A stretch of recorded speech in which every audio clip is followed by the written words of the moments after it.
When I die, I want a refund, because I tell you what, I didn't agree to arrive at a place like this in this time of the world.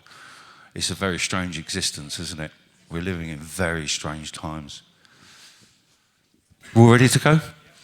This man doesn't need much introduction for the AV viewers. Thomas Sheridan, you have the stage, sir.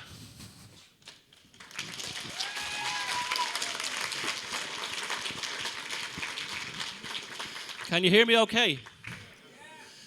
It's fantastic to be back. I thought I'd never come back to an AV ever again. But now it's almost like it never went away. It still has that lovely old family feeling. And the spirit of Ian is just so here. It's just so powerful and palatable. And I first met Ian about 11 years ago at the train station here in Milton Keynes. And there's a lot of people here I haven't seen for years. So there's a sense of things coming full circle, you know? I don't know if anyone else feels that, but there's a sense of things coming back to where they were. And that's an important thing, because I'm going to be talking about that kind of idea of reclaiming reality. You know, it's one thing to say, like carrying on from what Pierre said, we've got to take it back. And even, you know, this idea that we can't fall into defeatism. We just can't fall into defeatism. And I was just thinking there about how where we are now compared to where we are during the lockdown, and say, remember psychologically how you felt around, say, April, May, June 2020. It was absolutely poisonous. And why was it poisonous? Because, well, this psychopathic control grid that I've been telling you about for over a decade now and things like what, you know, Brian Gerrish had told you about, and Ian and everyone else had come to fruition. They had finally taken the steel fist out from the velvet glove and given us this thing.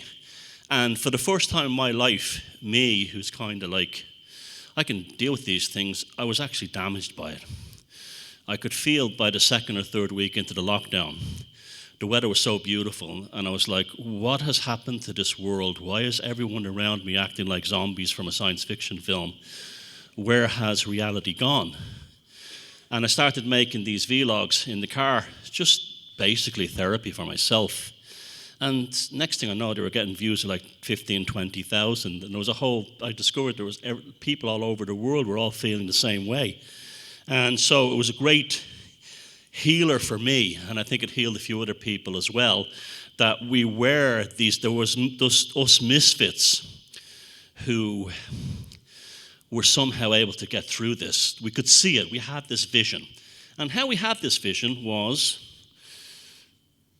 all the years of these conferences and all the years of we tinfoil nut jobs, watching conspiracy videos, even if they were a load of shite, it was boot camp. We were being trained. Our subconscious minds were learning how to detect warning signals like, this isn't right. This, you know, just when Brian was talking about Yosemite, the climbing the mountain, I had a very similar experience between now and a few years back. I was in Sri Lanka, and I was going to see this megalithic site at the top of a mountain in the jungle. And I got a guy from the archaeological people there to help me get up there to the mountain. And they gave me a Sherpa, little Tamil guy about that height. And I said, well, who are you? He goes, I'm a Sherpa. And I'm like, oh, this is cool. Like, it's like the old, like, you know, David Niven films. I have a Sherpa. I've made it.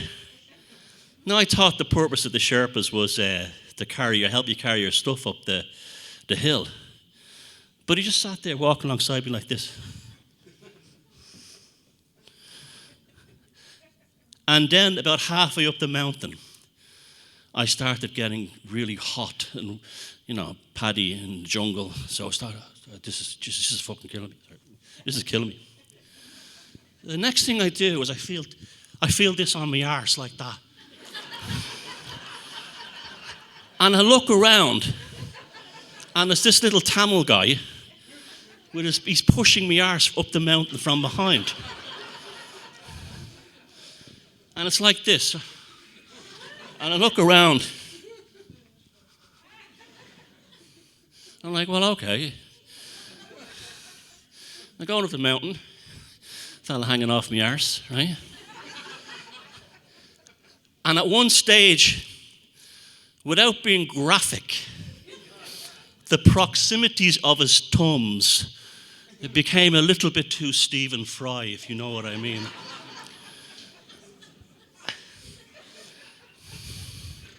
And to add thing worse to that, the guy beside me from the archaeological group goes, "Watch out for the snake." And I just lost it. And I said, "Fuck off my arse! Get off my arse!"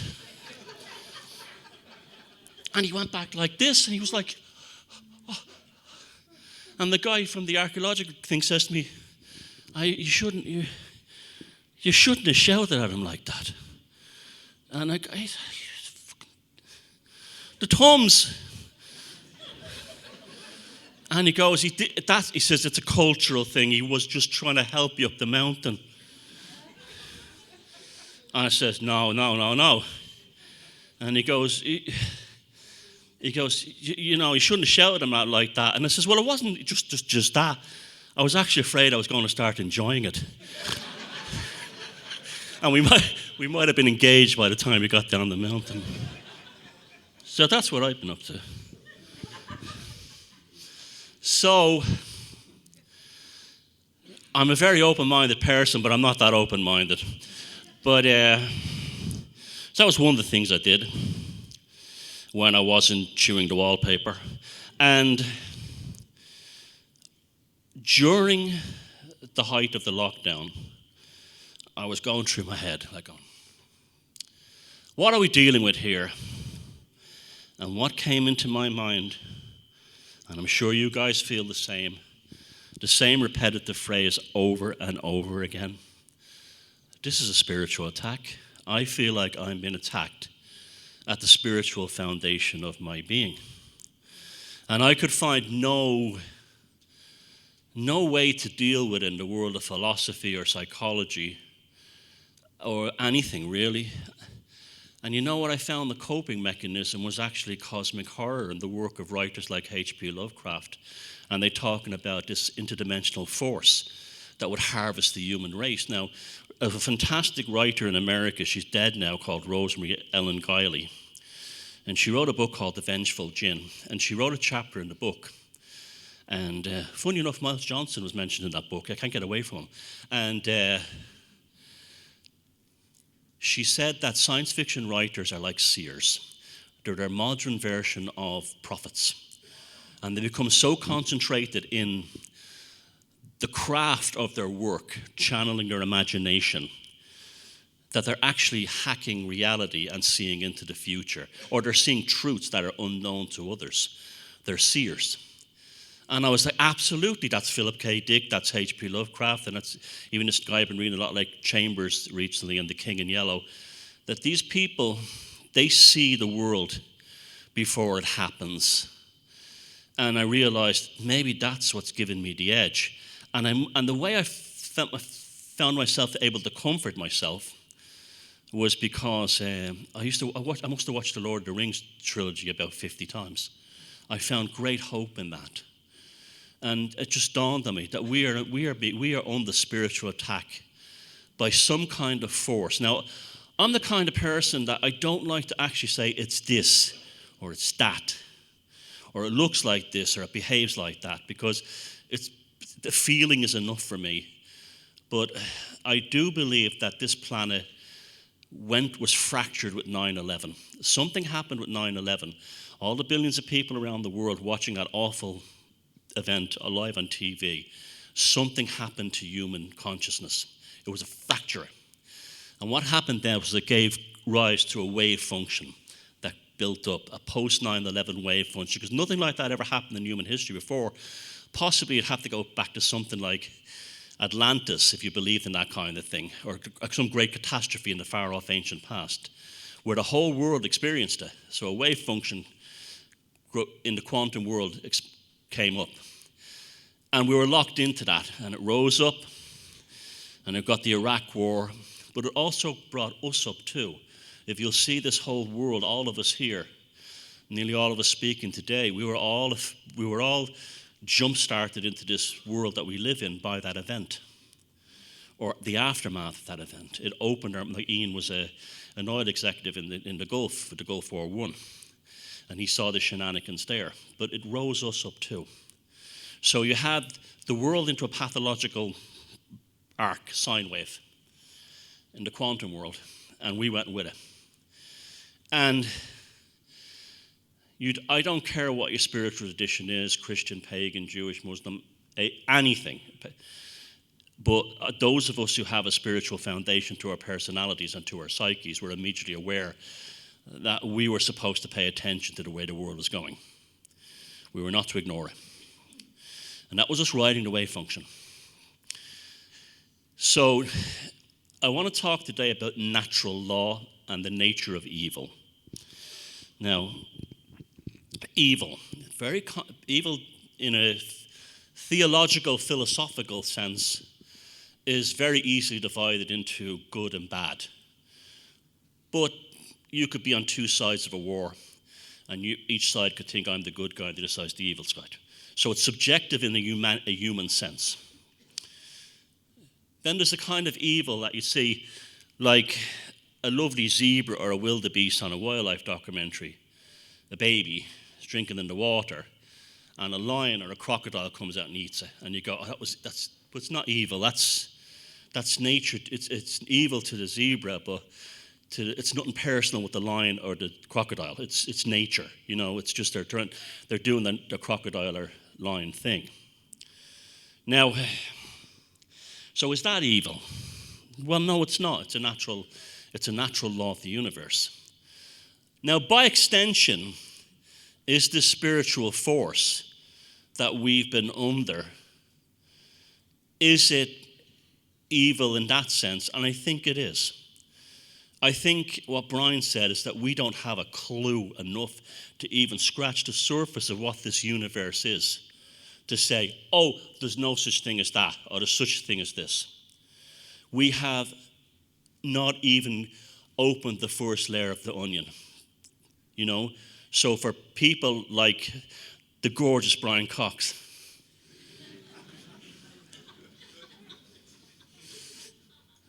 now there's someone that Tamil guy should have had his tongue stuck in his fucking face. His face looks constipated. How does a human face look constipated? You know? Anyway. Having all the answers, by the way. You know? And how can they even say that? It's impossible. The arrogance is incredible. So I'm from the assumption right now that this force has two layers to it. There's the natural part of it, which may be some kind of interdimensional, cosmic, something we could never understand, what we might call supernatural or spiritual force, that's harvesting our energy through the suffering that we're going through, that we've been put through. Right? Fair enough, okay. But it takes two to tango.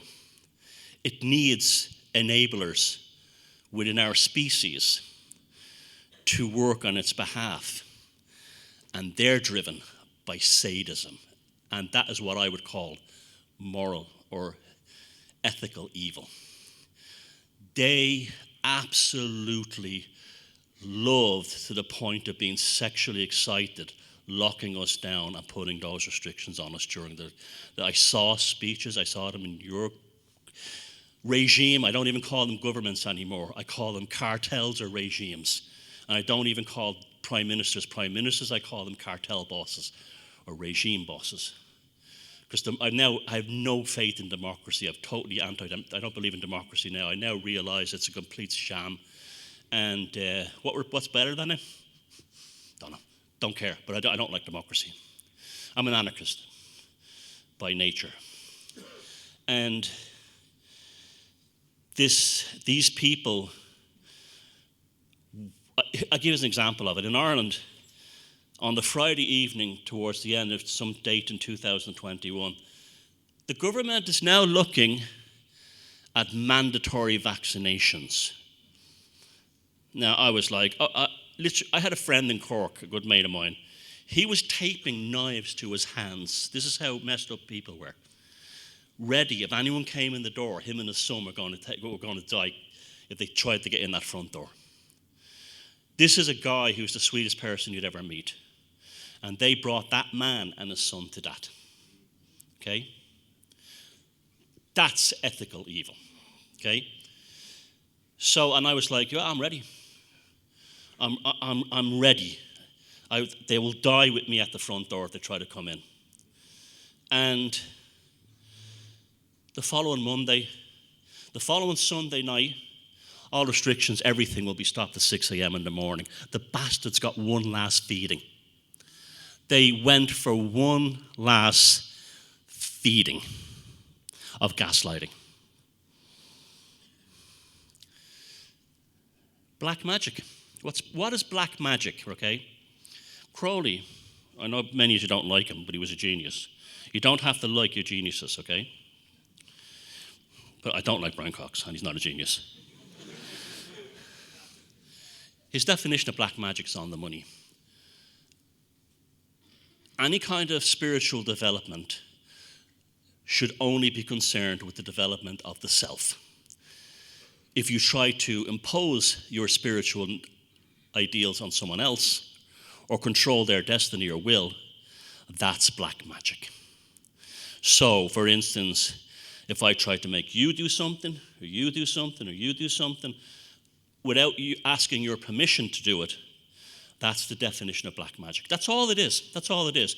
To interfere in the will of another human being without asking their permission. Tell me we don't live in a world that's totally black magic. And the lies has to be kept going. Now let's talk about natural law. Natural law is, again, the fundamental equilibrium of existence. That there is an intelligent force in the universe which seeks to constantly find a central path. The pendulum goes this way, it will address it through all kinds of things to bring it back into the middle. The pendulum, and happens in life. A bank robber only gets away with robbing so many banks before he's caught. It always comes back. You always get found out. Why? Because what you're doing is black magic. It's imposing your will on somebody or something else. There's great hope in this, guys. They have now pushed the pendulum so far out, it's not even visible anymore. And they're hoping on technology to actually keep it there. So they've given up on this. Well, they never believed it anyway because they're all dead inside. They're all high-functioning NPCs, but they don't actually believe in the spiritual dynamic of the universe. If you don't believe in the spiritual dynamic of the universe, you don't believe in natural law. And when you don't believe in natural law, you believe in nonsense like man-made climate change. And then you will go on levels of black magic to enforce that. Example. Britain and Ireland had big floods this week, okay? The media, literally, climate change, it's everything, climate change, in areas that have always flooded, okay? In areas where councils and governments and developers built houses on flood zones I'm always amazed when I go around England now, these brown boxes everywhere. It's like wherever I go in England, there's houses popping up, little housing estates. They're all the same kind. They look like gulags, little brown boxes in these little developments. They were built on floodplains. All the ones around, say counties like Somerset. That was all under the sea. It was marshland. It was like Holland. That's all been dug out of the sea. That's why they have all these huge drainage canals and all these gates and flood defences. Well, they can only hold back every so often. The sea comes in. In the past, the farmers knew, I don't build a cottage in that field because that floods every 10 years or so. So now corrupt politicians, they build houses in them. It floods, climate change. Amazing, isn't it? And people, and I saw this BBC report this morning. I don't have a TV, but when I'm staying in hotels, I embark on a few minutes of mental illness by watching the news. And they had the usual gobshite from the usual gobshite from the BBC. And he's going, and this couple, this young English couple were going, no, we were promised that they'd fix the defences and they didn't do it. They didn't spend any money on it. They just kept building houses. Yes, but how do you think more your children will be affected by climate change? That you could see the man seething, and then they cut away the camera off him instantaneously. Gaslighting, black magic, bullshit, right? I got the letter from the power company where I live last week, and it comes in the notes. Congratulations. Oh, it's beautiful. You're getting a smart meter.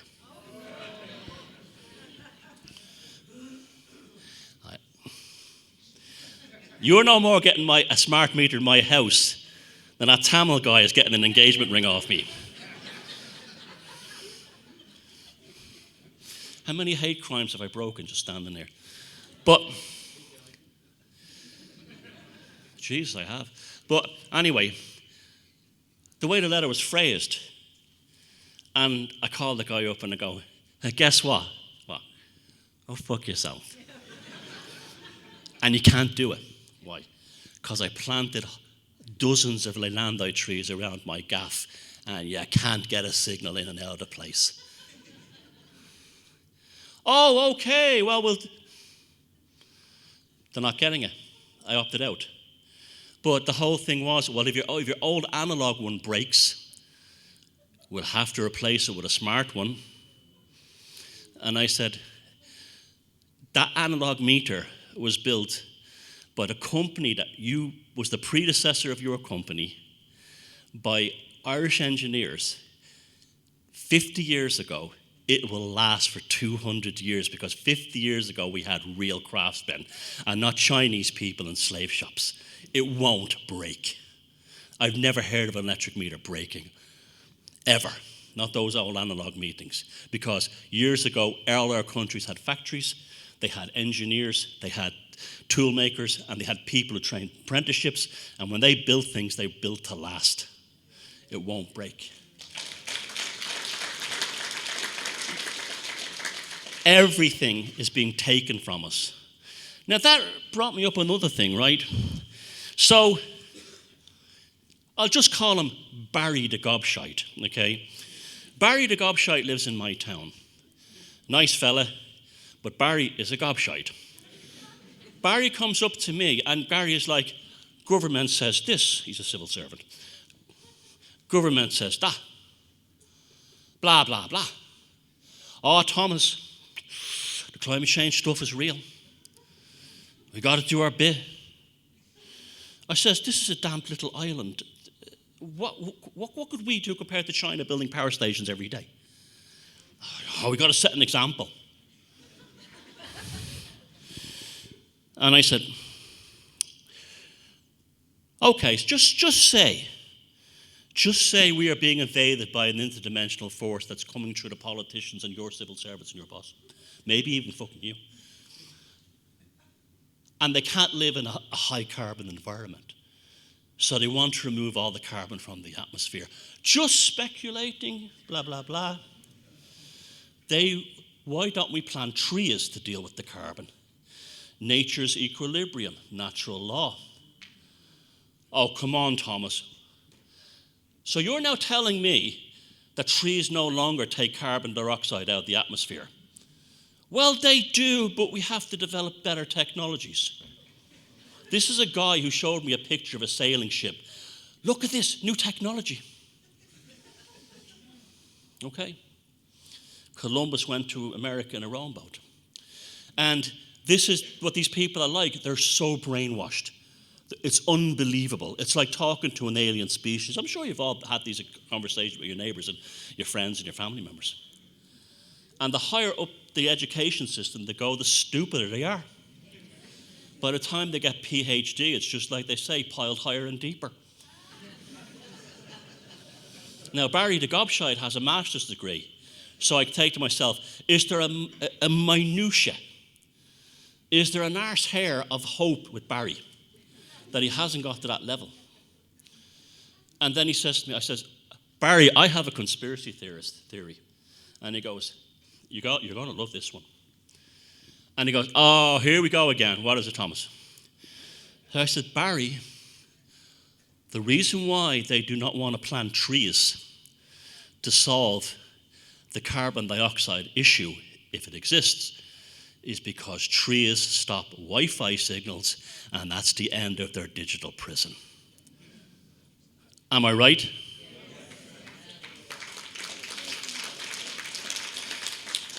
I had that revelation last week after 15 pints. Don't anyone tell you alcohol is bad.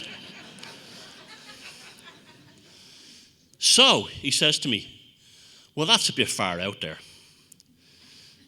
And I'm like, well, Barry, you're talking about they should build these plants that have chimneys that suck carbon dioxide out of the sky.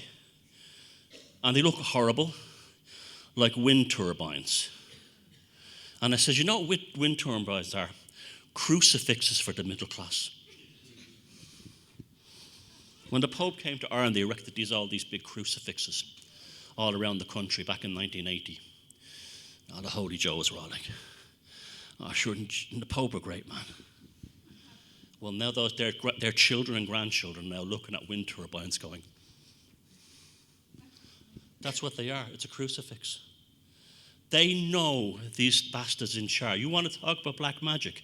They know exactly how to get into the people's psyches. They play on every archetype. Fear of the loss of family. The spirit, they take away people's spiritual desires. Well, not desires, I say spiritual necessities, right?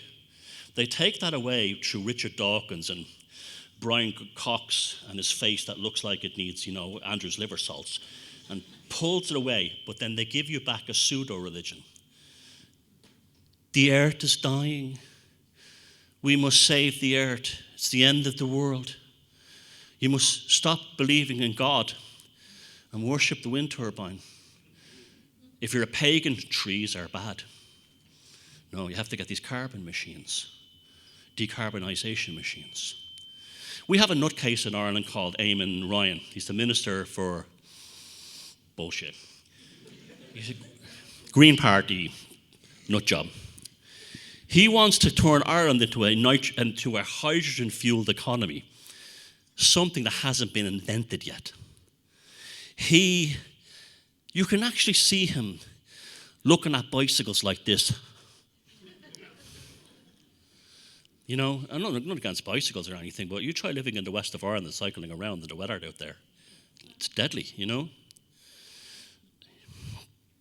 And they all are the same types. They're all upper middle class, metropolitan elites. They all live in the posh parts of Dublin, just like they all live in the posh parts of London.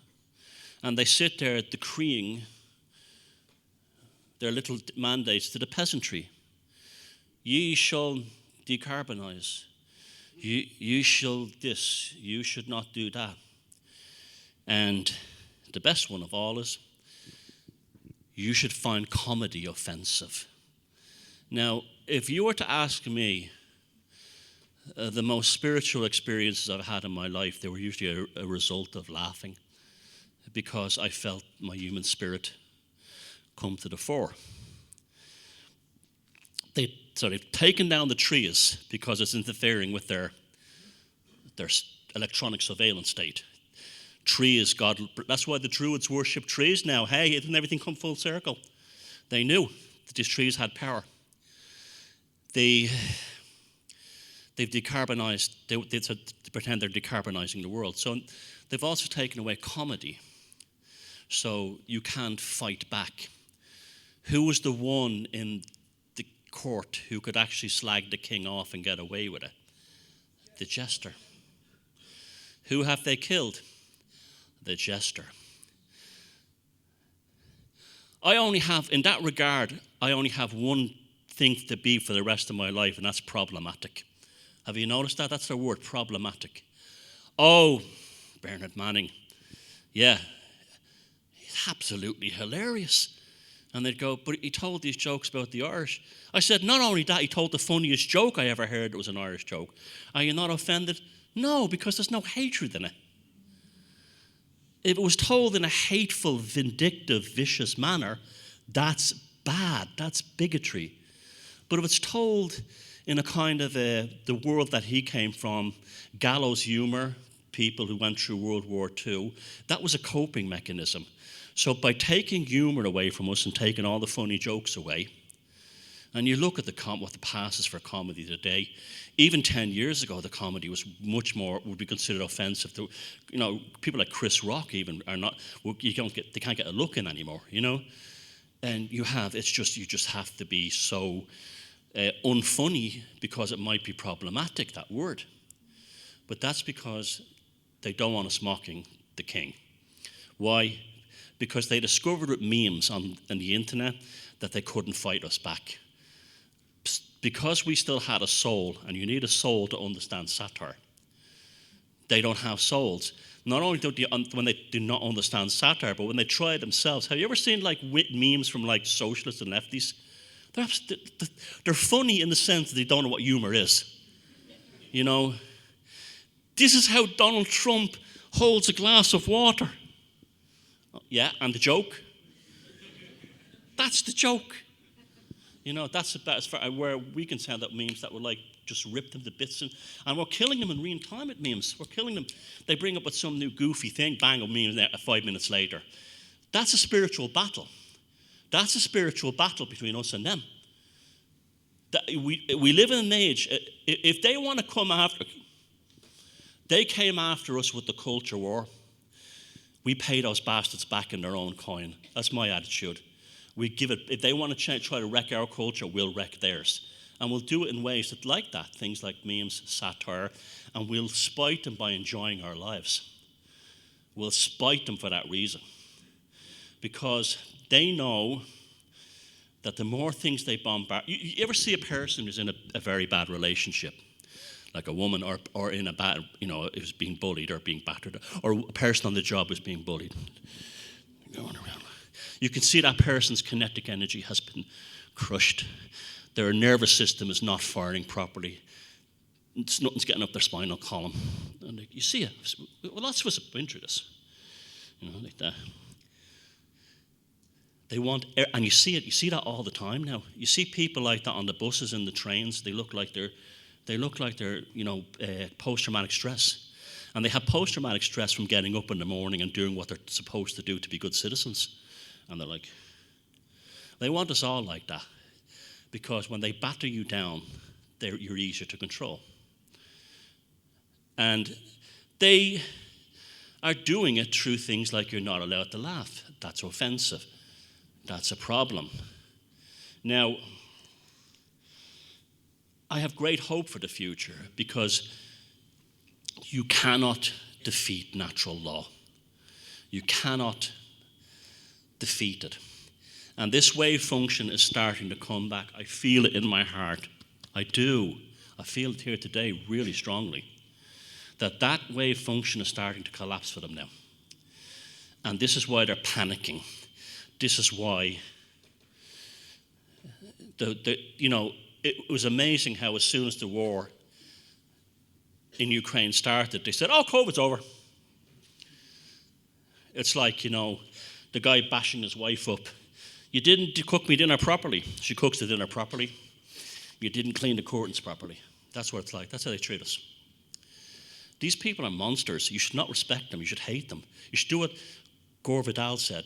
The true meaning of a patriot is someone who despises his government. That's a true patriot.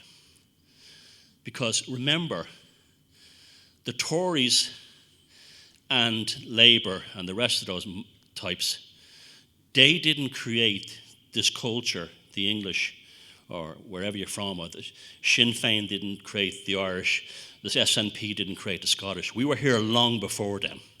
Our culture is longer than them. They are intruders who've come in with this psychopathic system to try and tell us that you're now dependent upon us. Our ancestors didn't know a Tory from a Labour, and they survived fine. And everything is trapped into the dualistic thing, this thing in the Middle East now. Choose a side, pick a side. No, I won't. I nearly got sucked into it, much to my shame, after that first horrific attack, and I had to pull myself back, and I was embarrassed for myself because, you have empathy, you don't like to see suffering, but I pulled myself back. I live in the arse end of Ireland. I can't do anything in the Middle East. I can't do anything to help Ukraine. And I'm not giving money to parasitic charities that grift off these people's suffering. So my mind is closed. I'm not going there. I don't want to. And this is how they control you too.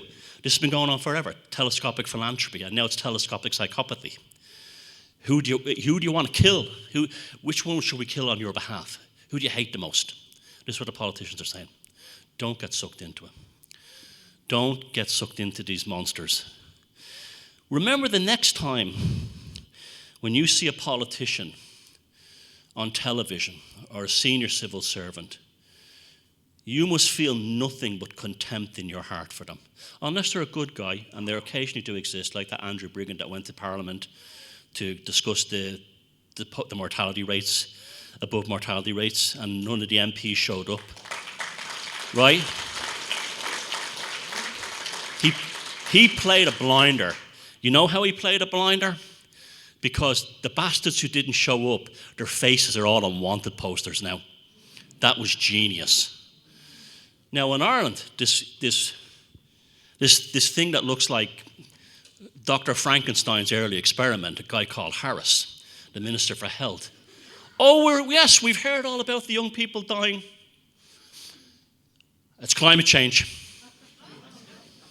Now, I'm thinking to myself, are you such a dogmatic moron that you could really believe that? Or are you a vicious, evil psychopath who's gaslighting people, whose daughters have dropped dead practicing dance lessons, or sons who dropped dead jogging, or husbands who dropped dead getting up a ladder who was perfectly fit? And I think it's the latter, because you cannot possibly be the former with the information that's out there now. So a line in the sand has been drawn.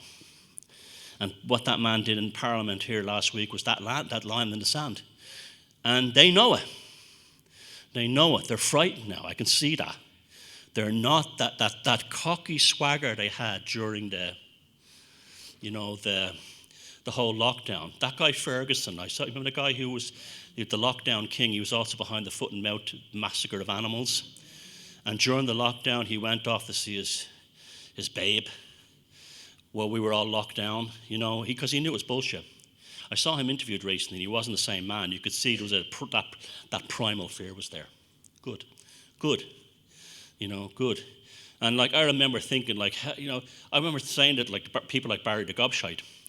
I was like, that proves it's not real. Because he's the expert on it, and he broke the curfew. Oh, well, he missed his woman. And I was saying, if I made you a porn film with that, would it make you feel better? Would it make you, with the 70s music, would that make you feel better? Would that comfort you? Would you find comfort in that? And you get that look that. It's like, let's talk about something that's actually relevant to your existence on this earth, that actually might impact on your children, your community. Okay, we're living in a digital prison. You've all seen it, haven't you? And I see it in the kids too. My friend was telling me that their nephews and nieces, they can get so far, and they're smart kids, and you get so far with them, and it's like, yeah, it's like Dougal and Father Ted. You have to bring him out of it. It's frightening actually. And, they've turned cognitive dissonance into a hobby. It's not even something, years ago you said, oh, you got cognitive dissonance. It was shameful.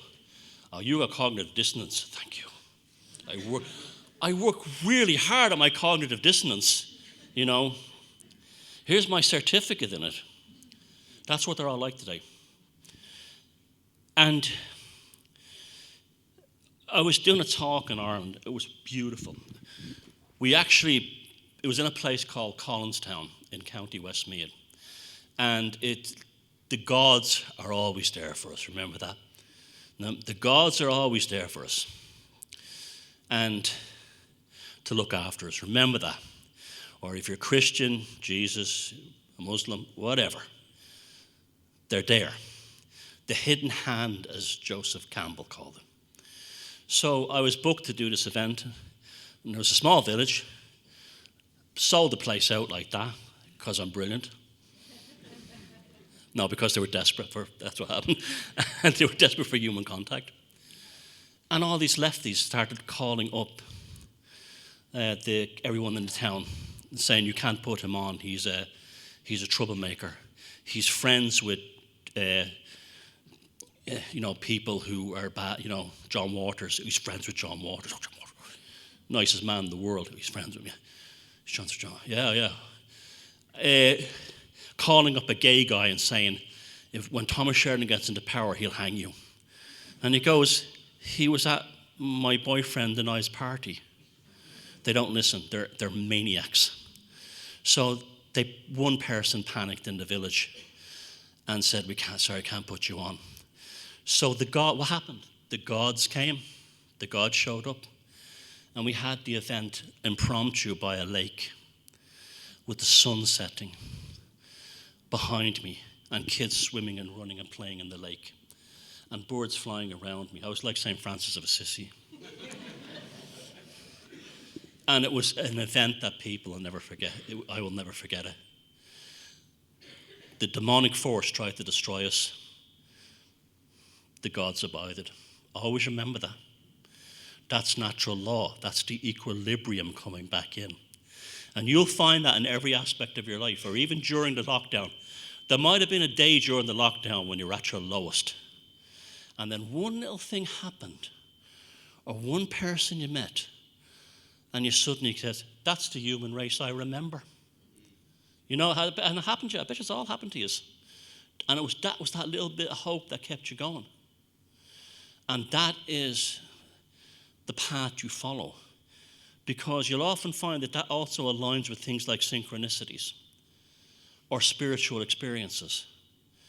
Now, what that means is, without me becoming like the guru, the universe is saying, it's okay, carry on this path. That's natural law. If you don't want to believe in a supernatural element, that's natural law. The adjustment is happening. It's coming back. Play with it, indulge it. Now, what's the worst way to wreck it? Be angry all the time. Don't get angry. I know it's difficult. I do it, but try not to be. Try to be neutral. Because these forces, it's like anything else in life. If you crave something really badly, you never get it. But if you do the work and you have fixity of purpose without over-attachment to the purpose, what happens is the universe will give it 2 steps towards you as you take 1 step towards it. Because you're in alignment with natural law. And that's why we're all here today. We got through it all. We didn't bottle it. And we didn't. No, I don't have anything against anyone who took the needlecraft. That's their own business. I know people were actually badgered into it terribly. And I wouldn't hold it against them. But it was a test. It was a kind of a test. That doesn't mean that the people who took it are all idiots or anything like that. I mean, it just was a test. And we all learned something about ourselves. And even the ones that took it, next time not to trust these bastards. And tell your company to go shove it up their backs. I know quite a few people now who were told to leave their jobs because they wouldn't take it, and their bosses have called them up and apologised. And I say about 6 or 7 now, and gave them their old jobs back and said, you were right, I'm really sorry, but we were terrified of losing this contract to the government or something, everyone panicked. But about 6 people now come up to me and says, yeah, I got my job back. And the boss said he was sorry, or she said she was sorry. So it is, that's natural law, equilibrium. Adjustment is coming back. So always remember that. You see, one of the problems, not with you lot, you're cool, with the awakening scene, especially when I first started, was sorry Brian, a Christian evangelical thing almost of salvation. We're going to arrest all the bastards, and we're going to have, and the New Age thing of we're going to have a good world, a perfect world, okay? But there's no such thing as that. That doesn't exist. And you certainly don't hold out for it. And I believe, like, even if you look at the religious text, they don't even really say that.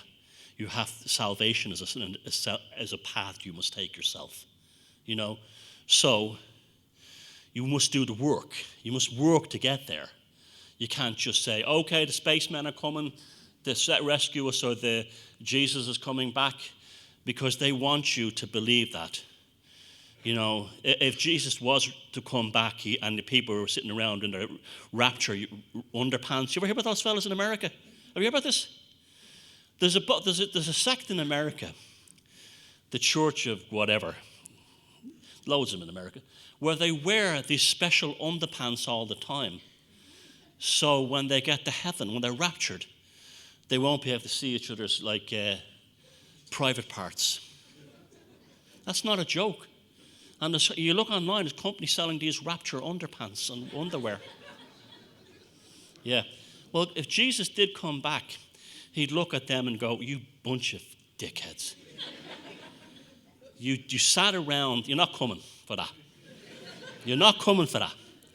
You should have been making this planet a better place rather than sitting around going, oh, I believe in this. Here's me underpants. Look, take me. He would say, no, you're not coming. Because you didn't do the work. Every spiritual tradition talks about doing the work. You're supposed to mess up. You're supposed to be a pain in the arse. You're supposed to be a problem. You're supposed to terrorize some little Tamil fella. Because that's how you learn. That's how you adjust. That's how you find adjustment. That's how you find equilibrium. That's how it brings it back. That's all you have to do in life. And if we all did that, am I right? Only 5 minutes left? 7. Thanks. For that 2 minutes, you're in my will. There's a fiver in it for you. But that's the whole thing. Seek equilibrium, okay? Seek natural law. Natural law is there to help us. It wants to balance the universe out. These assholes are totally in violation of it. It will destroy them. It will, going back to all the ancient things, Prometheus, you name it, Dr. Frankenstein, Mary Shelley, the moral of the story is that when you try to take the fire from the gods or to shut the gods out, the gods will punish you. It's a metaphor. It's not really, because the gods are real to me, but it's a metaphor. Just put it that way. That means natural law will come back. Human hubris is not enough to change the universe. There are lunatic scientists on this earth who are concerned about climate change on planets they haven't even discovered yet. These people are insane. Natural law will deal with them. Natural law dealt with the lockdown by getting Ferguson all horny for his woman so we could see what fakes and liars they all were. That's natural law. He was caught. Natural law was when Varad Creep, as John Waters calls him in Ireland, saying, well, we can't let you go have Christmas this year. Smirk. And everyone saw that smirk. That feral smirk of the firing of adrenaline. Have we got them? That little creepy smirk you see at some asshole at work. Oh, country, Sora. Oh, we know what you're like. Natural, they can do nothing. They can't build robots. They can't create AI. The AI will never make a Rembrandt, a Michelangelo, or a Turner, or a Shakespeare, or a William Butler Yeats. Always remember that. AI will never make a digital prison as long as you plant trees. Ever go out and buy Cypress Ligandai? The BBC gardening shows hate Cypress Ligandai. Oh, it's an awful tree. It grows so fast, cuts out the sunlight. Wow, it stops the Wi-Fi prison. 10 years, you've got yourself a wall by planting a tree. That's a beautiful tree, by the way. Don't believe the hype. And one thing I have learned from my years of looking into the occult is black magic is the kind of black magic that gets instant results. but it's the one that fails the most catastrophically. Stand out this way and let the bastards fail. Thanks very much.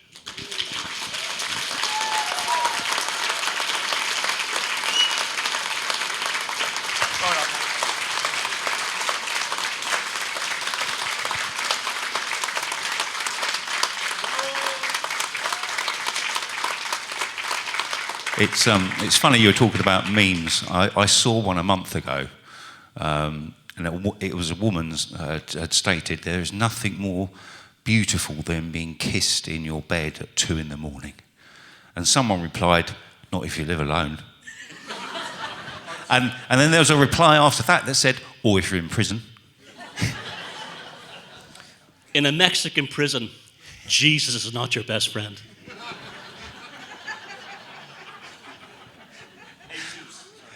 Yeah.